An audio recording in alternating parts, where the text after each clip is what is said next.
teaches us that nations make the greatest progress when the executive arm that governs us has vision, and the legislation guides with wisdom.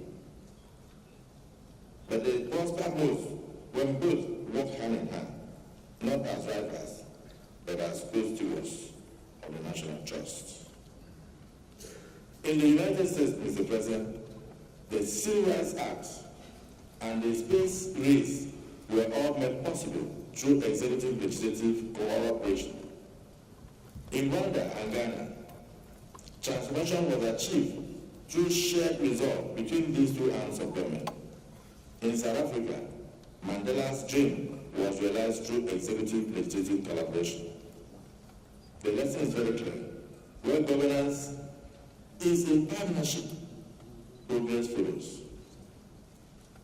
But where governance is a contest, the people suffer.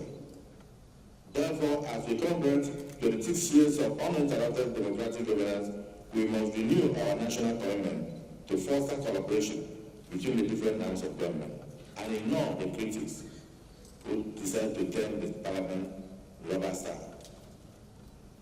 But they don't understand why we are here.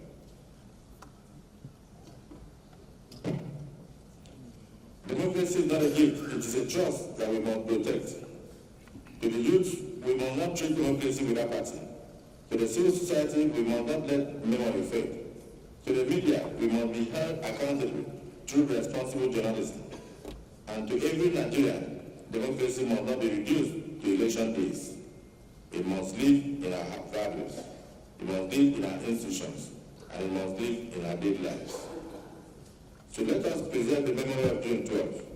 I respectfully urge Mr. President that we consider the establishment of a June 12th museum, a living archive where the stories, artifacts, struggles, and sacrifices of our leaders and the democratic movement will be housed, preserved, and taught, and let nations learn from the past losses of our dear country. And this will remain a moral compass for the future generations. As President of the Senate, I reaffirm the unwavering commitment of the 10th National Assembly to the cause of the Nigerian people. We must continue to champion every policy that uplifts the poor, empowers our youth, strengthens our economy, and defend the dignity of every citizen of this nation. We owe it to those who fought. We owe it to those who fell. We owe it to those who still believe. May we never again betray the hope that was once betrayed. And may we never lose the freedom that was once denied.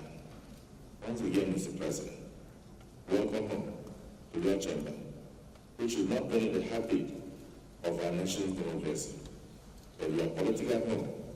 We now have the singular privilege and honor to invite you to address your people.